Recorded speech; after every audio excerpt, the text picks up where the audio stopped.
सर्वांना माझा नमस्कार. आपण ह्या लेक्चरमध्ये जे आपले महाराष्ट्र सिव्हिल सर्व्हिसेस रूल्स आहेत 1981 त्याच्यावरती एकूण टोटल 86 प्रश्न बघणार आहोत. किती आहे? प्रश्नांची संख्या टोटल 86. याच्या अगोदर मी एक लेक्चर घेतलं होतं. त्याच्यामध्ये फक्त मी 10 प्रश्न डिस्कस केले होते. पण ह्या लेक्चरमध्ये आपण टोटल 86 क्वेश्चन बघणार आहोत. तर शेवटपर्यंत तुम्ही टिकून राहायचं आहे. या गोष्टी आपल्याला नवी मुंबई महानगरपालिका जी आपली भरती आहे त्याच्यामध्ये सहाय्यक आयुक्त जो पेपर होणार आहे त्याच्यामध्ये 60 क्वेश्चन आपले 60% आपला सिलेबस हा टेक्निकलवरती आहे. आणि त्याच्याच मधला पहिला पॉईंट तुम्हाला त्यांनी हा महाराष्ट्र सिव्हिल सर्व्हिसेस 1981चे रूल दिलेले. तर आपण ते आता बघूयात.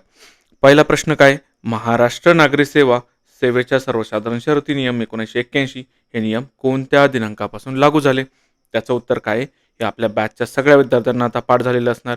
15 ऑगस्ट 1981 हे त्याचं उत्तर असणार आहे. पुढे जर आपण बघितला दुसरा प्रश्न, महाराष्ट्र नागरी सेवा MCSR नियमावलीत एकूण किती प्रकरण आहेत?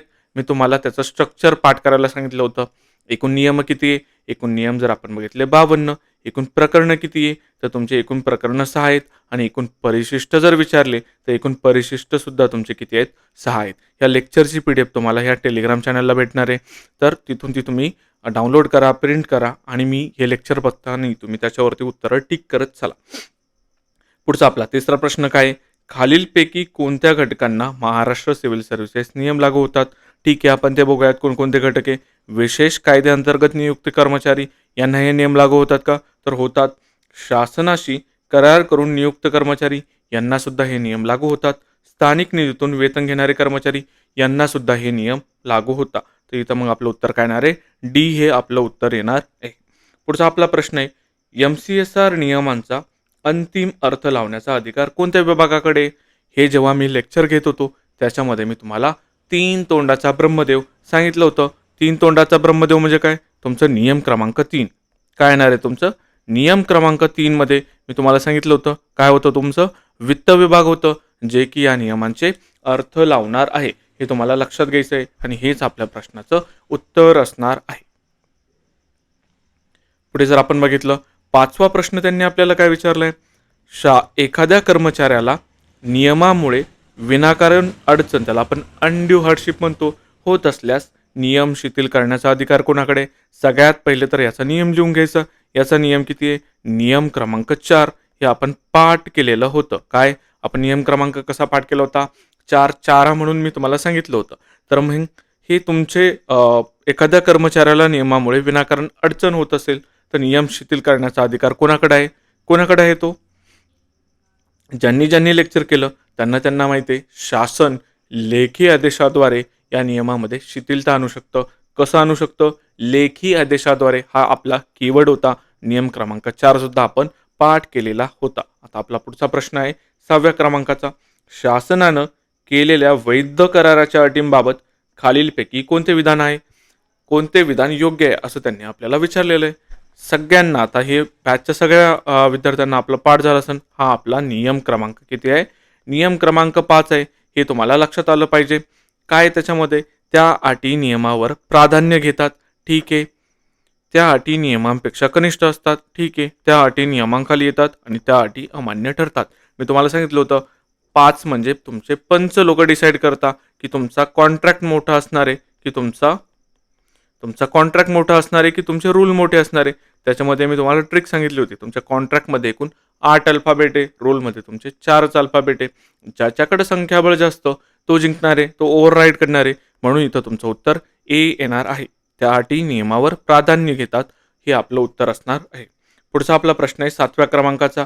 निवृत्ती वेतन कोणत्या नियमानुसार मंजूर केले जाते? हा आपला प्रश्न आहे. पहिल्याच ऑप्शनमध्ये काय दिलंय त्यांनी? नियुक्तीच्या तारखेच्या नियमानुसार. ठीक आहे. सेवेत असताना लागू असलेल्या नियमानुसार. ठीक आहे. सेवानिवृत्तीच्या दिवशी लागू असलेल्या नियमानुसार आणि वित्त विभाग ठरवेल त्यानुसार. तर याच्यामध्ये तुमचं उत्तर काय येणार आहे? सी येणार आहे. सेवानिवृत्तीच्या दिवशी लागू असलेल्या नियमानुसार निवृत्ती वेतन नियमानुसार मंजूर केलं जातं. हे आपण आपल्या बॅचमध्ये बघितलं. याचा नियम क्रमांक किती आहे? 6 आपला नियम क्रमांक आहे. कसं सांगितलं होतं तुम्हाला मी? निवृत्ती वेतन हा तुमचा म्हातारपणाचा काय असतो? सहारा असतो. आणि त्या सहारा शब्दामध्ये तुमचं 6 दडलेलं आहे. तो आपलं उत्तर हे सी येणार आहे. पुढचा आपला प्रश्न आहे 8 क्रमांकाचा. काय आहे तो? शासनाव्यतिरिक्त अन्य सक्षम प्राधिकरणानं दिलेल्या सवलतीबाबत कारणे कोणाला कळवणं आवश्यक आहे? तर आपण ते बघितलं होतं. डायरेक्ट उत्तर आपण बघूयात. लेखा परीक्षण अधिकाऱ्याला कळवणं आवश्यक होतं. हे आपण नियम क्रमांक 8 मध्ये बघितलेलं होतं. पुढे जर आपण बघितलं, हे आपल्या बॅचचे फीडबॅक आहे. आपल्या जे टेलिग्रामचं झालं किंवा मग आपल्या यूट्यूबचं जे चॅनलचं नाव आहे अनोनॉमस एमपीएससी ॲस्पिरंट, तर त्याच्यामुळे खूप अनिश्चितता होते की मुलांना कळत नाही नेमकं की बॅच कंप्लीट होणार आहे की कसं म्हणून. तर आपले बॅचचे हे फीडबॅक आहे, बघून घ्या, तुम्ही वाचून घेऊ शकता. खूप जास्त फ्रेंडली आहे मी आपल्या विद्यार्थ्यांसोबत, त्याच्यामुळे ते मित्र वगैरे म्हणतात. चालतं, काय हरकत नाही आहे. वय पण कमी माझं, त्याच्यामुळं मी पण थकून घेतो. मला आवडतं ते मित्र म्हणलेलं. सर खूप ऑड वाटतं. नोट्सची मांडणी, मुद्देसूदपणा ठीक आहे. पुढे सरांचा स्टुडंट आहे मी आणि अभिमान आहे मला त्यांचा. ठीक आहे. आणि हे आपल्या बॅचचे विद्यार्थी इरफान सर, त्यांचा रिव्ह्यू भरपूर आलेले, पण मी सगळेचे सगळे काही इथं घेतले नाही. फक्त तो विश्वास बसण्यासाठी घेतले. पुढचा आपला प्रश्न 9 क्रमांकाचा बघूयात. काय सांगितलं त्याच्यामध्ये? प्रत्यक्ष प्रवास खर्च ॲक्च्युअल ट्रॅव्हलिंग एक्सपेन्समध्ये खालीलपैकी कोणता खर्च समाविष्ट होतो, असं त्यांनी आपल्याला विचारलेलं आहे. मग काय? हॉटेलचा खर्च, खाण्यापिण्याचा खर्च, टोल व फेरी शुल्क की चालकाला दिलेलं बक्षीस? आपण हे बघितलं होतं. याला आपण फुलीसुद्धा मारली होती आपण जेव्हा लेक्चर घेत होतो बॅचमध्ये. चालकाला दिलेलं बक्षीस मी तुम्हाला सांगितलं होतं. ड्रायव्हरला किंवा मग हॉटेलच्या वेटरला जर तुम्ही टिप दिली तर ते तुमचं प्रत्यक्ष प्रवास खर्चामध्ये येत नाही. मग याचं उत्तर काय असणार आहे? सी फॉर कॅटरीना, टोल व फेरी शुल्क हे तुमचं प्रत्यक्ष प्रवास खर्चामध्ये येणार आहे. पुढचा आपला प्रश्न आहे 10व्या क्रमांकाचा. काय आहे तो? शासकीय घर कर्मचाऱ्याला वापरण्यासाठी परवानगी देण्याच्या प्रक्रियेला काय म्हणतात? काय म्हणतात त्याला? त्याला बी फॉर वाटप म्हणतात. काय म्हणतो आपण त्याला? अलॉटमेंट म्हणतो. आणि हे आपण आपल्या बॅचमध्ये बघितलेलं आहे. पुढचा आपला प्रश्न आहे 11व्या क्रमांकाचा. काय आहे तो? शिकाऊ उमेदवार बाबत खालीलपैकी कोणते विधान योग्य आहे, असं त्यांनी आपल्याला विचारलंय. तो कायमस्वरूपी पदावर नियुक्त असतो. ठीक आहे. त्याला वेतन मिळत नाही, असं कधी होत नाही, त्याच्यामुळं आपला बी चुकीचं येणार आहे. तो सरकारी सेवेसाठी प्रशिक्षण घेत असतो. ठीक आहे.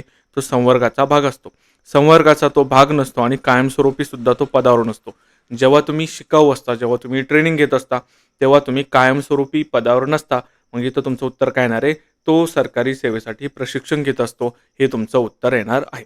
पुढचा आपला 12व्या क्रमांकाचा प्रश्न काय आहे?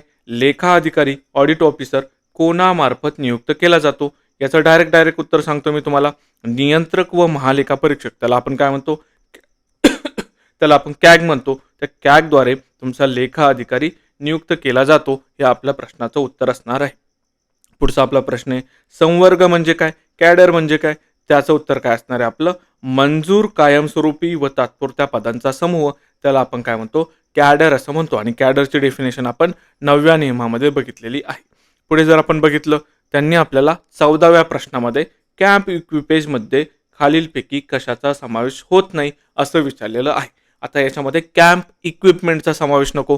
तंबू लावणारे सेवक पाहिजे का याच्यामध्ये? ठीक, पाहिजे. मजूरसुद्धा पाहिजे. ओझे वाहणारे प्राणीसुद्धा पाहिजे. तुमचे खाजगी नोकर हे कशामध्ये येणार नाही? तुमच्या कॅम्प इक्विपेजमध्ये येणार नाही. ही गोष्ट तुम्हाला लक्षात घ्यायची आहे आणि तेच तुमचं उत्तर असणार आहे, कॅम्प इक्विपेज. पुढचा आपला प्रश्न आहे 15व्या क्रमांकाचा. पूरक भत्ता बाबत कोणते विधान योग्य आहे? ठीक आहे. तो फक्त गणवेश भत्त्यासाठी दिला जातो. जिथं जिथं फक्त हा कीवर्ड येतो तिथं तिथं तुम्हाला नॅरोली बघायचं आहे. तिथं तुम्हाला जास्त भर देऊन गोष्टी बघायच्या. अशा फक्त वगैरेच्या गोष्टी या तुमच्या सरासरी बरोबर नसतात. नॅरोली त्याला घेऊन जायचं नाही. त्याच्यामुळे हे तुमचं चुकीचं येणार आहे. त्याच्यामध्ये फक्त गणवेश भत्ता नसतो, बाकीचे सुद्धा असतात. त्यात प्रवास भत्ता समाविष्ट नसतो, हे चुकीचं आहे. आपण बघितलं होतं CA इज TA, हे आपण बॅचमध्ये बघितलं होतं. तुमचं कंपन्सेटरी अलाउन्स इज ट्रॅव्हल अलाउन्स, म्हणजे तुमच्या पूरक भत्त्यामध्ये ट्रॅव्हल अलाउन्स समाविष्ट असतो, हे आपण बघितलं होतं. आणि हे आपण 9.8 मध्ये, नियम क्रमांक 9.8 मध्ये बघितलं होतं. त्याच्यानंतर आपण 9.15 मध्ये इम्युलमेंट्स बघितलं होतं. आणि बॅचमध्ये त्याच्यामध्ये एक डाऊट निर्माण झाला होता, पॅराडॉक्स निर्माण झाला होता, तो सुद्धा आपण सॉल्व्ह केलेला आहे. पुढे आपला प्रश्न आहे 16व्या क्रमांकाचा. काय आहे तो? कर्तव्य या संज्ञेत खालीलपैकी कोणता कालावधी समाविष्ट होतो, असा आपला प्रश्न आहे. कोणता कालावधी समाविष्ट होतो? खाजगी रजा होते का? नाही होत. बदलीची प्रतीक्षा ही होते. अनधिकृत अनुपस्थिती हे होत नाही. आणि संपाचा काळ सुद्धा होत नाही. तुमचा जो जॉईनिंग पिरियड असतो, म्हणजे तुम्ही तुमची आता पदोन्नती झाली, तुम्ही PSI वरून तुमची API वरती समजा प्रमोशन झालं आणि तुम्हाला मधला काळ हा 7-8 दिवसांचा जो आहे, तो तुमचा ड्युटी म्हणून गणला जातो. हे सुद्धा आपण ड्युटीच्या व्याख्येमध्ये बघितलेलं आहे. 9-14 मध्ये आपण ड्युटीची व्याख्या बघितलेली होती. या अशा प्रकारे तुमचं पाठांतर पाहिजे आणि ह्या प्रकारचं पाठांतर मी बॅचमध्ये करून घेतलेलं आहे. पुढे आपला प्रश्न क्रमांक 17. खालीलपैकी कोणती रजा ड्युटी म्हणून गणली जाते? असा आपला प्रश्न आहे. तर काय याच्यामध्ये मी तुम्हाला हायलाईट करून दिलं होतं. काय हायलाईट करून दिलं होतं? जर तुम्हाला कुत्र्यानं चावलं आणि त्याच्या उपचारासाठी जर तुम्ही रजा घेतली, तर ती रजासुद्धा तुमची ड्युटी म्हणून मानली जातं. हे मी तुम्हाला बॅचमध्ये वारंवार ठळक आणि ओरडून सांगितलेलं आहे. इथं मग तुमचं उत्तर काय येणार आहे? C for Katrina. पिसाळलेल्या कुत्र्याच्या चाव्यावरील उपचारासाठी घेतलेली रजा ही तुमच्या ड्युटी म्हणून गणली जाते. हे आपण 9-14 मध्ये बघितलेलं आहे. पुढचा आपला प्रश्न आहे 18व्या क्रमांकाचा. उपलब्धी त्याला इम्युलमेंट्स म्हणतो. इम्युलमेंट्समध्ये खालीलपैकी कोणता घटक समाविष्ट होत नाही? असा आपला प्रश्न आहे. तर याच्यामध्ये कोणता? मी तुम्हाला सांगितलं टग ऑफ वॉर तुमचं समाविष्ट होत नाही. ट फॉर काय तुमचं? Travel allowance. यू फॉर काय तुमचं? युनिफॉर्म. आणि जी फॉर तुम्हाला मी घोडा आणि गॅलंट्री सांगितलं होतं. घोडा आणि गॅलंट्री. मग इथं मूळ वेतन होतं, निर्वाह भत्ता सुद्धा होतं तुमचं. शौर्य पदकांशी संबंधित भत्ते हे तुमचे याच्यामध्ये समाविष्ट होत नाही आणि तेच तुमचं उत्तर असणार आहे. मी तुम्हाला सांगितलं ना, टगमध्ये तुमचं जी फॉर घोडा आणि गॅलंट्री अवॉर्ड होते. काय होतंय? गॅलंट्री. पुढचा आपला प्रश्न आहे 19व्या क्रमांकाचा. काय येतो? कुटुंब या संज्ञेमध्ये खालीलपैकी कोणाचा समावेश होतो? असा आपल्याला प्रश्न विचारला आहे त्यांनी. तर मी तुम्हाला सांगितलं होतं की याच्यामध्ये डिपेंडन्सी पाहिजे तुमच्या आई-वडिलांची, तुमच्या भावाची, ही तुमच्यावरती काय पाहिजे? डिपेंडन्सी पाहिजे, तरच ते त्याचं उत्तर येणार आहे. अवलंबित आई-वडील हे याचं उत्तर असणार आहे. पुढे जर आपण बघितलं प्रश्न क्रमांक 20. काय येतो?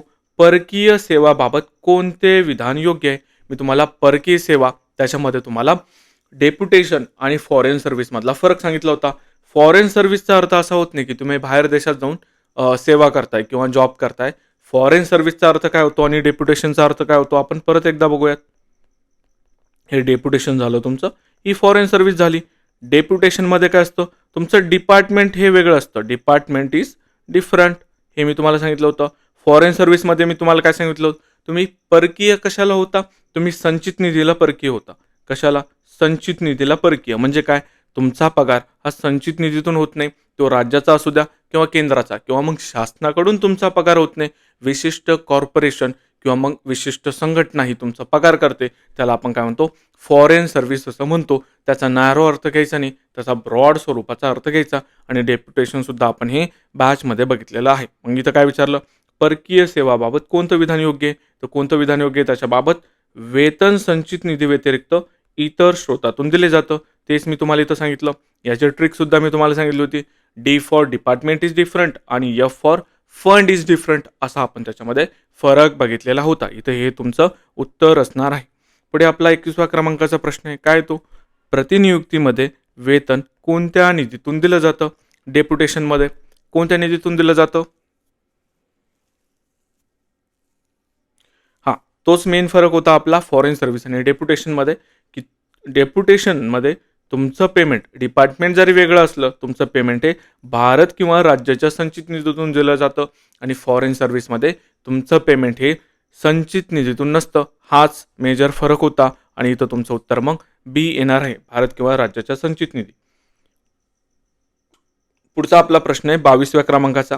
राजपत्रित अधिकारी त्याला आपण गॅझेटेड गव्हर्नमेंट सर्वंट म्हणतो. हा कोण असतो? असा आपल्याला त्यांनी प्रश्न विचारलाय. सर्व गट अधिकारी असतात का गॅझेटेड? नसतात. सर्व DDO नसतात. सर्व गट अधिकारी हे गॅझेटेड असतात. हे आपलं उत्तर असणार आहे. सर्व न्यायालयीन अधिकार असलेले अधिकारी हे सुद्धा आपले गॅझेटेड ऑफिसर नसतात. ते गॅझेटेड अधिकारी नसतात. हे आपण बॅचमध्ये बघितलेलं आहे. पुढे आपल्याला खूप महत्त्वाची संकल्पना आली. काय? धारणाधिकार त्याला आपण लायन म्हणतो. याच्यामध्ये मी तुम्हाला सांगितलं होतं 9-30 मध्ये आपली ही डेफिनेशन आहे. कसं पाठ करायचं होतं? 9-30ला आपण 30 मार्क हा म्हणलं होतं. म्हणजे तुमचा त्या पोस्टवरचा कायदेशीर हक्क. कोणत्या पोस्टवरचा? तुम्ही त्या पदावर आहात त्या पदावरचा तुमचा कायदेशीर हक्काला आपण काय म्हणतो? लायन म्हणतो. त्याला धारणाधिकार म्हणतो. मग काय?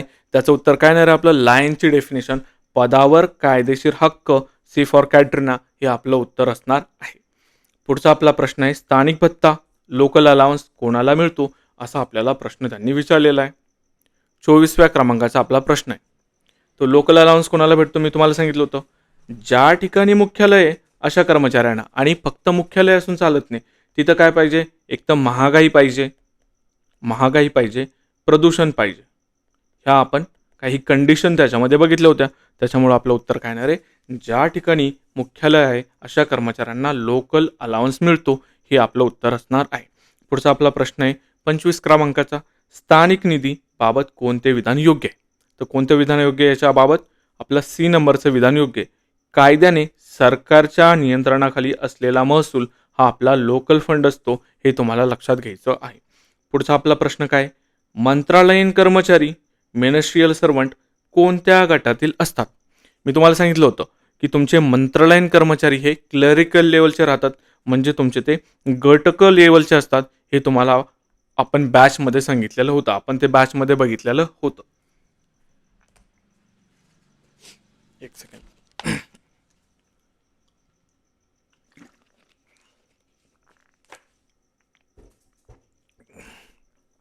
पुढे 27व्या क्रमांकाचा प्रश्न आहे, त्याच्यामध्ये आपण महिन्या बघतोय. महिना या संज्ञेचा अर्थ काय, असा आपला प्रश्न आहे. तर महिना आपण काय बघितलं होतं, ग्रेगोरियन कॅलेंडर महिन्याला आपण महिन्याच्या डेफिनेशन मध्ये बघितलं होतं. फक्त कॅलेंडर महिना येईल का, नाही, ग्रेगोरियन कॅलेंडर महिना हे आपलं याचं अंतिम उत्तर असणार आहे. पुढचा आपला प्रश्न क्रमांक 28 आहे, पदापन्न होणे, ऑफिशिएट होणे म्हणजे काय, हा आपला प्रश्न आहे. तर त्याचं उत्तर काय असणार आहे आपलं, दुसऱ्याच्या धारणाधिकार असलेल्या किंवा रिक्त पदावर काम करणे.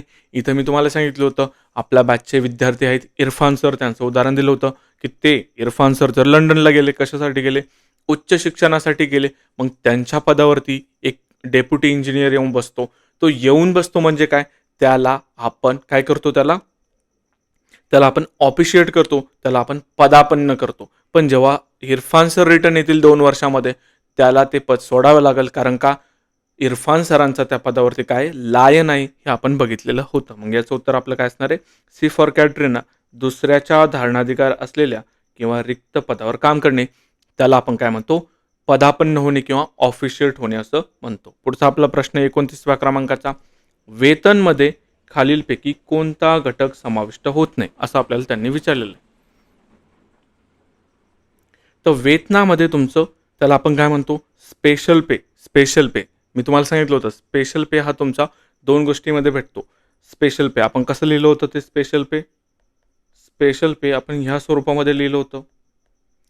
आणि मी तुम्हाला सांगितलं होतं हा 2 गोष्टीमध्ये भेटतो. एक तर तुम्ही गडचिरोलीचं उदाहरण मी तुम्हाला सांगितलं होतं, आणि दुसरं मुंबईचं होतं.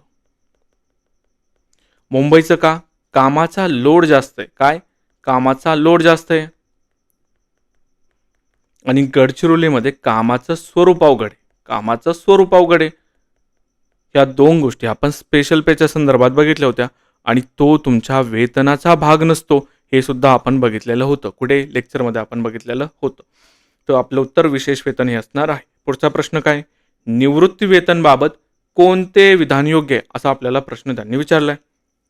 ऑप्शन काय काय आहेत आपले, सर्व कर्मचाऱ्यांना लागू, हे असं कधीच नसतं. युनिव्हर्सल ट्रूथ कधीच नसतं. सर्व वगैरे याच्यामध्ये येत नाही. 1 नोव्हेंबर 2005 नंतर रुजू झालेल्यांना लागू.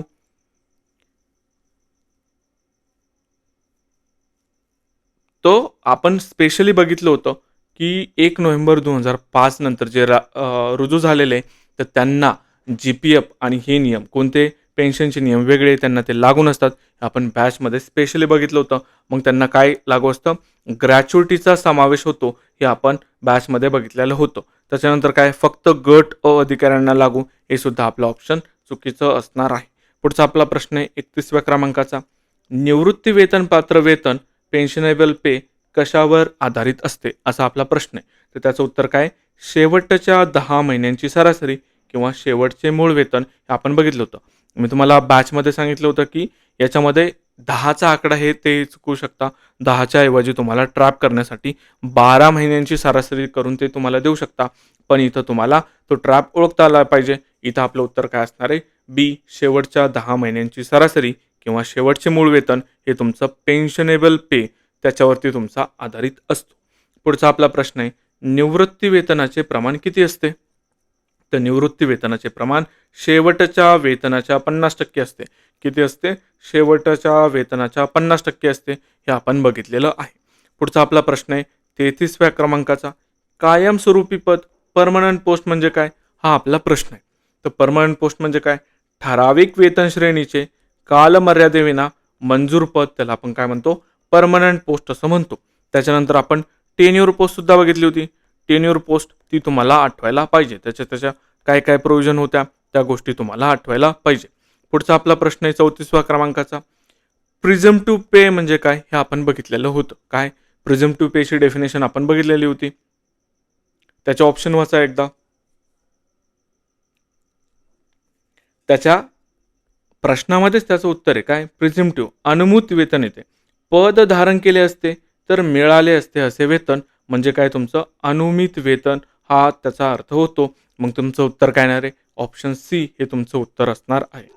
पुढचा आपला प्रश्न आहे 35व्या क्रमांकाचा. प्रोबेशनर बाबत कोणते विधान योग्य आहे? तो कायमस्वरूपी पदावर असतो, चूक. आपण हे बघितलं होतं. तो संवर्गाचा भाग नसतो, हे पण चूक. त्याला परीक्षा द्याव्या लागत नाही, हे पण चूक. हे किती अब्सर्ड आहे ना, त्याला परीक्षा द्याव्या लागत नाही. म्हणजे याचं उत्तर काय येणार आहे? बी. त्याचा दर्जा मूळ नियुक्तीसारखाच मानला जातो, हे आपण बघितलं. पण तो कायमस्वरूपी पदावर असतो का? नसतो. पुढचा आपला प्रश्न आहे 36व्या क्रमांकाचा. सार्वजनिक लेखेमध्ये कोणते पैसे जमा होतात? असा आपल्याला त्यांनी प्रश्न विचारलाय. तर सार्वजनिक लेख्यामध्ये संचित निधी व्यतिरिक्त सरकारला मिळणारे पैसे जमा होतात, हे आपण बघितलेलं होतं. संचित निधी आपण बघितलं होतं 266 मध्ये. संचित निधीचे कोणकोणते, त्याचे डेफिनेशन वगैरे सुद्धा आपण बघितलेले होते आणि त्याचे इतर प्रोव्हिजन सुद्धा आपण बघितलेले होते. पुढचा आपला प्रश्न आहे 37व्या क्रमांकाचा. सार्वजनिक वाहन, त्याला आपण पब्लिक कन्व्हेनन्स म्हणतो, बाबत कोणते विधान योग्य आहे? मी तुम्हाला सांगितलं सार्वजनिक वाहनामध्ये आपण तुम्हाला बॅचमध्ये सांगितलं होतं तुमची टॅक्सी येणार नाही, त्याच्यानंतर तुमचं ओला उबर येणार नाही. का? हे तुमचे मार्ग चेंज करता तुम्ही टॅक्सीवाल्याला. जर शिल्लक पैसे दिले तर तुम्हाला तुमच्या घराच्या दारापर्यंत सोडतो. पण तुम्ही जर PMT मध्ये बसले आणि तुम्हाला फर्ग्युसन कॉलेजपासून SP कॉलेजला जर उतरायचं आहे तर SP कॉलेजच्या 100 मीटर पुढं ते तुमचं बस स्टॉप आहे. तर मग तो तुम्हाला 100 मीटर पुढं सोडतो. तो तुम्हाला त्या SP कॉलेजच्या गेटवरती सोडत नाही. किंवा मग जर तुम्ही आत राहत असाल नारायणपेठमध्ये, समजा पत्र्या मारुती चौकामध्ये तुम्ही राहत असाल तर तिथं तुम्हाला PMT वाला सोडत नाही. तो बस स्टॉपवरती सोडतो. त्या अनुषंगाने तुम्हाला लक्षात ठेवायचं की याच्यामध्ये काय काय येणार नाही. सार्वजनिक वाहनबाबत कोणते विधान योग्य आहे असं त्यांनी आपल्याला विचारलं. इच्छेनुसार मार्ग बदलते का? नाही. ठराविक मार्गावर नियमित चालते, हेच त्याचं उत्तर असणार आहे. फक्त शासकीय वाहन, हे पण त्याचं उत्तर येणार नाही. आणि खाजगी वाहन, हे सुद्धा त्याचं उत्तर येणार नाही. मग त्याचं उत्तर काय? ठराविक मार्गावर नियमित चालते, हे त्याचं उत्तर असणार आहे. आणि इच्छेनुसार मार्ग बदलत नाही, हे तुम्हाला तिथं करेक्ट करून ठेवायचं आहे, नोट करून ठेवा ते. पुढचा आपला प्रश्न आहे नोंदणीकृत वैद्यकीय व्यावसायिक मध्ये कोणाचा समावेश होतो? सर्वात पहिले ए ऑप्शन कट करा, फक्त MBBS डॉक्टर. त्याच्यानंतर हे फक्त आयुर्वेदिक डॉक्टर, हे सुद्धा कट करा. नंतर होमिओपॅथिक व बायोकेमिक डॉक्टर, हे आपलं उत्तर येणार आहे. फक्त सरकारी डॉक्टर, हे सुद्धा आपलं चुकीचं उत्तर असणार आहे. ऑप्शन येते, उत्तर नाही. तर तुमचं इथं उत्तर काय मग? सी फॉर कॅटरीना, होमिओपॅथिक आणि बायोकेमिक डॉक्टर. पुढचा आपला प्रश्न आहे 39वा. विशेष वेतन कोणत्या कारणासाठी दिलं जातं? मी तुम्हाला मागं सांगितलं की तुम्हाला जर स्ट्रेस असेल, स्पेशल काम असेल, कामाचा जर लोड जास्त असेल तर तुम्हाला स्पेशल पे केला जातो. कामाच्या कठीण स्वरूपासाठी तुम्हाला स्पेशल पे देण्यात येतो, हे आपण बघितलेलं आहे. आणि हा स्पेशल पे तुमचा वेतनामध्ये समाविष्ट नसतो, हे सुद्धा आपण बघितलेलं आहे. पुढचा आपला प्रश्न आहे 40वा. तात्पुरते पद बाबत कोणते विधान योग्य आहे? तर वाचा सगळे ऑप्शन काय काय. मग याचं उत्तर काय येणार आहे? तात्पुरते पद हे तुमचं मर्यादित काळासाठी मंजूर केलेलं असतं, हे त्याचं उत्तर असणार आहे. पुढचा आपला प्रश्न आहे 41व्या क्रमांकाचा. काय तो? पदावधी पद, त्याला आपण टेन्युअर पोस्ट म्हणतो, म्हणजे काय असा आपला प्रश्न आहे. सगळे ऑप्शन वाचा आणि मग त्याचं उत्तर तुमच्या मनामध्ये आणा. टेन्युअर पोस्ट म्हणजे काय? ठराविक मर्यादित काळासाठी धारण करता येणारं पद म्हणजे काय? तुमचं टेन्युअर पोस्ट, ही गोष्ट तुम्हाला लक्षात घ्यायची आहे. पुढचं काय तुमचा अजून? पुढचा प्रश्न आहे तुमचा प्रवास भत्ता कशासाठी दिला जातो? कशासाठी दिला जातो तो मी तुम्हाला सांगितलं होतं की आपल्या बॅचच्या ज्या विद्यार्थी आहे Sushma madam, doctor Sushma madam, त्यांना ऑफिसच्या कामासाठी कुठून जायचं आहे? नेलूरहून त्यांना बेलापूरला जायचं आहे, किंवा असं कन्सिडर करा की त्यांना मुंबईवरून लातूरला जायचं आहे. मग ते मुंबईवरून लातूरला कशासाठी जात आहे? ऑफिसच्या कामासाठी जात आहे, सरकारी कामासाठी जात आहे. त्यांना जाण्यासाठी जो प्रवास खर्च येणार आहे, तो सरकारी कामासाठी प्रवास करताना जो खर्च येणार आहे, त्याच्यासाठी त्यांना ट्रॅव्हल अलाउन्स दिला जातो. हे आपण बघितलेलं आहे. मग आपलं उत्तर काय येणार आहे? सी, सरकारी कामासाठी प्रवास करताना तुम्हाला ट्रॅव्हल अलाउन्स दिला जातो. पुढचं काय आपला प्रश्न क्रमांक 43. भरती नियमात वेगळी तरतूद नसल्यास शासकीय सेवेतील किमान वयोमर्यादा किती आहे? तर मी तुम्हाला सांगितलं होतं 18 ते 38 त्याची रेंज असणार आहे. त्याच्यानंतर 43 आपण बघितलं होतं कुणासाठीही, ही आपण बॅकवर्ड क्लाससाठी बघितली होती, आणि 45 ही दिव्यांग उमेदवारांसाठी आपण वयोमर्यादेची लिमिट बघितलेली होती. मग इथं आपलं उत्तर काय येणार आहे? बी, 18 वर्ष असं आपलं उत्तर येणार आहे. पुढचा आपला प्रश्न आहे 44व्या क्रमांकाचा. काय तो? खुल्या प्रवर्गातील उमेदवारासाठी शासकीय सेवेतील कमाल वयोमर्यादा किती आहे? मी तुम्हाला सांगितलं ते आत्ताच 38 आहे. दिव्यांग उमेदवारांसाठी किती आहे? ती 43 आहे. हे सर्व गोष्टी मी तुम्हाला वरती सांगितलेल्या आहे. पुढचा आपला प्रश्न 46. कायमस्वरूपी नियुक्तीपूर्वी वैद्यकीय फिटनेस प्रमाणपत्र किती कालावधीमध्ये सादर करणं आवश्यक आहे? वाचा सगळे ऑप्शन. हे आपण बॅचमध्ये बघितलं होतं. 6 महिने पूर्ण होण्यापूर्वी तुम्हाला वैद्यकीय फिटनेस प्रमाणपत्र देणं आवश्यक आहे, हे आपण बघितलं होतं. पुढचा आपला प्रश्न आहे 47व्या क्रमांकाचा. एखादा कर्मचारी वैद्यकीय तपासणीत अपात्र ठरल्यास अपील करण्यासाठी किती कालावधी दिला जातो? मी तुम्हाला इथे 6-2-1चा रूल सांगितला होता. हा एक काय होता ते तुम्हाला आठवायला पाहिजे. याचं उत्तर तुमचं काय येणार आहे? 1 महिना. ज्यांनी बॅच केली आहे त्यांना ह्या गोष्टी आठवायला पाहिजे. 6-2-1चा रूल तुम्हाला आठवायलाच पाहिजे. 6 महिने, 2 महिने आणि 1 महिन्याचा रूल. त्याच्यानंतर रिअल लाईफमध्ये सुद्धा मी तुम्हाला 6-2-1चा अभ्यासापलीकडचा रूल सांगितला होता. काय होता तो? 6000 पावलं तुम्ही डेली चालायला पाहिजे, 2 तासापेक्षा कमी तुमचा स्क्रीन टाईम पाहिजे, आणि तुम्ही 1 तास डेली फिजिकल ॲक्टिव्हिटी करायला पाहिजे, हे मी तुम्हाला सांगितलेलं होतं. मग इथं आपलं उत्तर काय येणार आहे? बी, 1 महिना हे आपलं उत्तर येणार आहे. पुढचा काय आपला प्रश्न क्रमांक 48. महिला कर्मचाऱ्यांचे वैद्यकीय प्रमाणपत्र कसे ठेवले जाते? गोपनीय स्वरूपात ठेवले जाते, हे आपलं काय असणार आहे? उत्तर असणार आहे. पुढचा आपला प्रश्न आहे तात्पुरत्या सेवेत 6 महिने पूर्ण केलेल्या कर्मचाऱ्याबाबत कोणते विधान योग्य आहे? आता हे प्रश्न वाचायच्या अगोदरच तुम्हाला उत्तर कळायला पाहिजे की वैद्यकीय प्रमाणपत्राशिवाय त्याला सेवेत ठेवता येणार नाही. जरी तो टेम्पररी असेल आणि त्यांनी 6 महिने सर्व्हिस कंप्लीट केली, तर पहिले बाबा तू आम्हाला वैद्यकीय प्रमाणपत्र आणून दे, आणि मगच तुझी सर्व्हिस ही कंटिन्यू राहील, असं आपण नियमामध्ये बघितलेलं होतं. पुढचा आपला 50वा प्रश्न काय आहे? कर्मचारी वैद्यकीयदृष्ट्या पात्र ठरल्यास कोणती नोंद करणे अनिवार्य आहे? कोणती नोंद? आठवा. सेवा पुस्तक, सेवा रोल असं काही बघितलं होतं का आपण? तर याचं उत्तर सी येणार आहे. सेवा पुस्तकामध्ये कर्मचारी वैद्यकीयदृष्ट्या पात्र ठरल्यास नोंद करणे अनिवार्य आहे, आपण बघितलेलं होतं. त्याच्यानंतर पुढचा प्रश्न काय? धारणाधिकार कधी निर्माण होतो? कधी निर्माण होतो तुमचा धारणाधिकार? झाला आपण लायन म्हणतो. कायदेशीर हक्क तुमचा कधी निर्माण होतो? परवीक्षा कालावधी यशस्वीरित्या पूर्ण केल्यानंतर. म्हणजे काय? तुमचा ट्रेनिंग पिरियड तुम्ही जेव्हा पूर्ण करता त्याला आपण प्रोबेशन पिरियड म्हणतो, तो तुम्ही कंप्लीट केला त्याच्यानंतर तुम्हाला धारणाधिकार, त्यालाच आपण लायन असं म्हणतो. पुढचा काय आपला प्रश्न 52 काय? एक कर्मचारी एकाच वेळी किती पदावर धारणाधिकार ठेवू शकतो? इथं मी तुम्हाला सांगितलं होता 1-1चा रूल होता आपला. 1 पर्सन 1 पोस्ट 1 लाईन, हे आपण बॅचमध्ये बघितलेलं होतं. तर मग किती? याचं उत्तर एकच असं येणार आहे. डी हे आपल्या या प्रश्नाचं उत्तर असणार आहे. एक कर्मचारी एकाच वेळी किती पदावर धारणाधिकार ठेवू शकतो? तर एकाच पदावर तो धारणाधिकार ठेवू शकतो, हे आपण बघितलेलं आहे.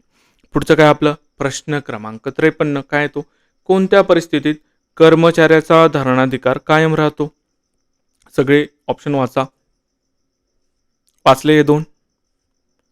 पुढचं काय याचं उत्तर? निलंबनाखाली असताना असतो का? असतो. मंजूर रजेवर असताना तुमचा धारणाधिकार कायम असतो का? असतो.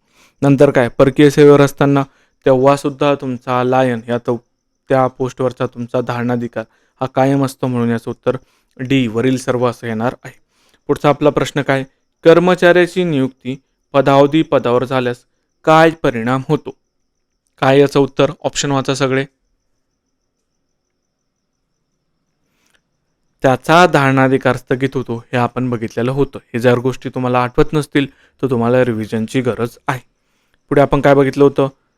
अपठणून कार्यभार स्वीकारल्यास वेतन कधीपासून लागू होते? मी तुम्हाला सांगितलं एका व्यक्तीने कधी 11:30 वाजता सकाळी कार्यभार स्वीकारला आणि एकाने 2 वाजता स्वीकारला, कधी दुपारी. मग याचं पेमेंट सेम डेला चालू होतं आणि याचं पेमेंट हे दुसऱ्या दिवसापासून ते काउंट करतात हे आपण बॅचमध्ये बघितलेलं होतं. तर प्रश्न क्रमांक 55चं उत्तर काय येणार आहे आपला? पुढील दिवशी असं येणार आहे. पुढचा प्रश्न आहे, कार्यभार सोपवण्यास एकापेक्षा जास्त दिवस लागल्यास कार्यभार अहवालात कोणता दिवस नमूद करावा? शेवटचा दिवस आपण नमूद करतो. आणि तुम्हाला विलंब का झाला त्याची कारणं सुद्धा तुम्हाला द्यावी लागतात हे आपण बघितलेलं आहे. पुढचा काय आपला? सामान्यतः कार्यभार कोठे सोपवला जावा? तो मुख्यालयात दोन्ही अधिकारी उपस्थित असताना सोपवला जावा हे आपण बघितलेलं आहे. पुढचं काय आपलं? सार्वजनिक सुट्टीच्या दिवशी पदभार स्वीकारता येतो, परंतु खालीलपैकी कोणते हस्तांतरण करता येत नाही? तर कोणते? मी तुम्हाला सांगितलं कॅश आणि सिक्युरिटीजचे हस्तांतरण करता येत नाही. रोख रक्कम किंवा रोखे यांचं हस्तांतरण करता येत नाही हे आपण बघितलेलं आहे. पुढचा प्रश्न काय? पदोन्नतीमुळे फक्त पद बदललं पण जबाबदारी तीच राहिली असल्यास पदोन्नती कोणत्या तारखेपासून लागू होते? याच्यामध्ये मी तुम्हाला 2 गोष्टी एक्सप्लेन केल्या होत्या की ठीक आहे, तुमची जबाबदारी तीच राहिली, पदोन्नती झाली पण जबाबदारी तीच सेम राहिली, तुमचं पद पण बदललं आणि जबाबदारीसुद्धा वाढली, डिफरंट झाली. मग ह्या 2 गोष्टीमध्ये तुमची पदोन्नतीची तारीख ही वेगवेगळी असते. सेम जर असेल ना, तुम्ही ज्या दिवशी म्हणजे काय, ज्या दिवशी तुम्ही पद सोडता आणि दुसऱ्या पदाकडे जाणार असतात त्या दिवसापासून तुमची या पहिल्या कंडिशनमध्ये जागा रिक्त झालेल्या तारखेपासूनच काय होते? तुमचा पदोन्नतीचा जो दिनांक आहे तो लागू होतो. पण जर तुमचं काय म्हणतो त्याला, आपण काय म्हणलं की तुमचं पद पण वेगळं आहे, तुमची जबाबदारी पण जास्त आहे, तर तुमच्या पदोन्नतीची तारीख कधी असणार आहे? जॉईनिंग डेटला असणार आहे. तुम्ही ज्या दिवशी जॉईनिंग करता त्या दिवशीपासून तुमचा पदोन्नतीची तारीख ते काउंट करतात. पुढचं काय आपलं? प्रश्न क्रमांक 60. ॲक्च्युली झालं काय ना, पूर्ण दिवस लेक्चर घेतले, नोट्स वगैरे बनवल्या, तर माझं कंबर पण दुखतं आहे आणि आता माझं ते माऊथच्या ज्या मसल असतात त्यासुद्धा हे झालेलं आहे. ते बोलायला मला त्रास होतो आणि ते प्रॉपरली हे पण होत नाही, म्हणजे बोबडीवरती. प्रश्न क्रमांक 60 काय? नवीन पदावर मोठी जबाबदारी मिळाल्यास वाढीव वेतन कधीपासून लागू होते? कधीपासून लागू होते? पदभार स्वीकारल्याच्या दिवसापासून लागू होते हे आपलं उत्तर असणार आहे. कधी? नवीन पदावर मोठी जबाबदारी मिळाल्यास वाढीव वेतन पदभार स्वीकारल्याच्या दिवसापासून लागू होते. पुढचा आपला प्रश्न काय? डीम डेट पदोन्नतीच्या बाबतीत वाढीव वेतन कसे दिलं जातं? याचं उत्तर आपलं काय असणार आहे? फक्त काल्पनिकरित्या निश्चित ते केलं जातं. पुढचा प्रश्न आहे, 1 नोव्हेंबर 2005 नंतर सेवेत रुजू झालेल्या कर्मचाऱ्यांना कोणती योजना लागू नाही? कोणती योजना लागू नाही? भविष्य निर्वाह निधी GPF हे आपण बघितलेलं होतं. पुढचा काय प्रश्न आहे? शासकीय कर्मचाऱ्यांच्या पूर्णवेळ कोणाच्या अधीन असतो? मी तुम्हाला सांगितलं आपण हे नियम क्रमांक 34 मध्ये पाठ केलं होतं. काय पाठ केलं होतं? की तुम्ही शासनाचे पूर्णवेळ 24 तास तुम्ही शासनाचे चाकर असतात हे आपण बघितलेलं होतं. तर इथं उत्तर तुमचं शासन असं येणार आहे. तुम्ही शासनाचे पूर्णवेळ अधीन असता हे त्याचं उत्तर असणार आहे. पुढे काय आपला 64वा प्रश्न आहे, शासनाच्या आदेशाने केलेल्या अतिरिक्त कामासाठी कर्मचारी काय दावा करू शकतो? काय दावा करू शकतो? कोणताही आर्थिक दावा तो करू शकत नाही हे आपण बघितलेलं आहे. पुढचा प्रश्न आहे, राजपत्रित अधिकाऱ्याच्या सेवा अभिलेख कोणाकडे ठेवला जातो? जर त्यांचे वेतन कार्यालय प्रमुख काढत असेल तर. हे सुद्धा आपण बघितलं, तर त्याचं उत्तर कार्यालय प्रमुख असं येणार आहे. पुढचा प्रश्न आहे, अराजपत्रित कर्मचाऱ्यांचे सेवा पुस्तक किती प्रतींमध्ये उघडले जाते? या 2 प्रती मी तुम्हाला सांगितल्या होत्या. इथं एक आणि इथे एक कर्मचाऱ्यांकडे असते आणि एक शासनाकडे असते, त्या विभागाकडे.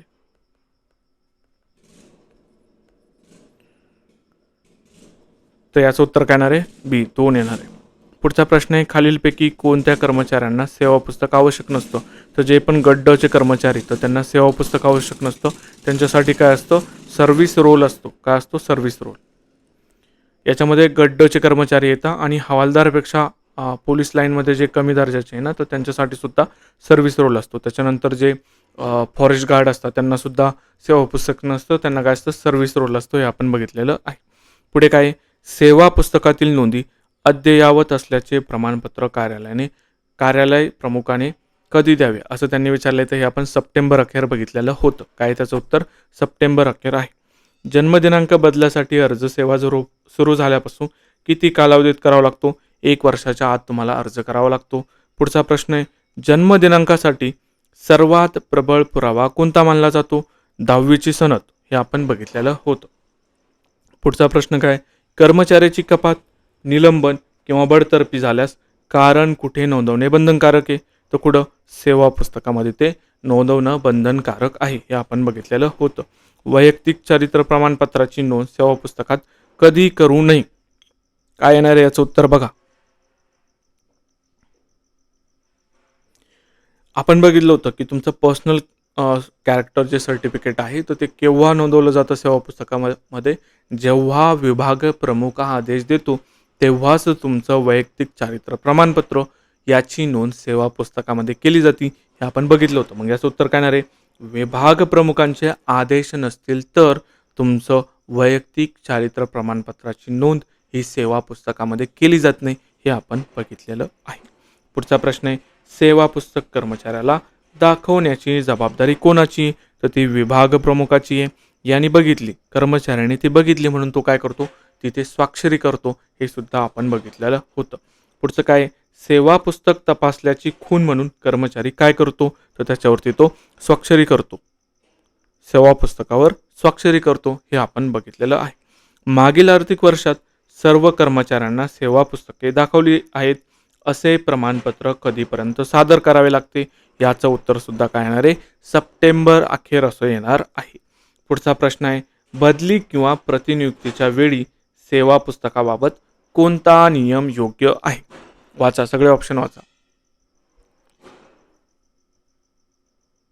बदली जर झाली किंवा प्रतिनियुक्ती जर झाली तर मी तुम्हाला सांगितलं होतं, जुनं कार्यालय अद्ययावत करून नवीन कार्यालयाकडे पाठवतं. हे आपण बघितलं. कर्मचाऱ्याकडे ते सोपवता का सर्व्हिस बुक? कर्मचाऱ्याच्या हातात देत नाही. ते टपालानं किंवा मग विशिष्ट प्रोसिजरनं ते पाठवता, पण त्या कर्मचाऱ्याच्या हातात देत नाही. हे आपण बघितलेलं होतं. पुढचा आपला प्रश्न आहे, परकीय सेवेवर असताना रजा, वेतन व पेन्शन अंशदानाच्या नोंदी कोण करतो? असा आपला प्रश्न आहे. तो कोण करतो? कार्यालय प्रमुख करतो. हे आपण बघितलेलं होतं. अराजपत्रित कर्मचारी राजपत्रित पदावर स्थानापन्न म्हणून काम करत असल्यास सेवा पुस्तक कुठे ठेवले जाते? ज्या कार्यालयात तो राजपत्रित अधिकारी म्हणून काम करतो त्याच कार्यालयामध्ये ते सेवा पुस्तक ठेवलं जातं. हे सुद्धा आपण बघितलेलं होतं. पुढचा प्रश्न आहे, वार्षिक सेवा पडताळणी कोणत्या महिन्यात करावी लागते? तो महिना आठवतो का तुम्हाला? मे महिना होता तो. आठवायला पाहिजे. पुढचा प्रश्न आहे, हवालदार व त्याखालील पोलीस कर्मचाऱ्यांसाठी कोणता अभिलेख ठेवला जातो? सर्व्हिस रोल, त्याला आपण सेवा रोल म्हणतो, तो ठेवला जातो. पुढचा प्रश्न आहे, पोलीस सेवा रोलवर स्वाक्षरी कोणाची असणे आवश्यक आहे? 2 लोक बघितले होते, एक CP आणि तुमचा एक SP, कमिशनर ऑफ पोलीस आणि सुपरिटेंडंट ऑफ पोलीस, पोलीस आयुक्त आणि पोलीस अधीक्षक, असे 2 लोक आपण बघितलेले होते. शासकीय कर्मचारी निवृत्त झाल्यानंतर सेवा पुस्तकाबाबत कोणते विधान योग्य आहे? सगळे ऑप्शन वाचायचे आणि याचं उत्तर सांगायचं. तो निवृत्त झाल्यानंतर ते सेवा पुस्तक तो घरी घेऊन जात नाही. त्या सेवा पुस्तकावरती कर्मचाऱ्याची मालकी नसते. हे आपण लेक्चरमध्ये बघितलं होतं. मग ते सेवा पुस्तक हे सरकारी दप्तरीत जतन केलं जातं. ते सरकारच्या दप्तरामध्येच ते ठेवलं जातं. हे आपण लेक्चरमध्ये बघितलेलं आहे. पुढचा प्रश्न आहे, LICने मागणी केल्यास सेवा अभिलेखातील कोणती माहिती दिली जाऊ शकते? कोणकोणती होती ती? जन्मतारीख आणि ओळखीच्या खुणा.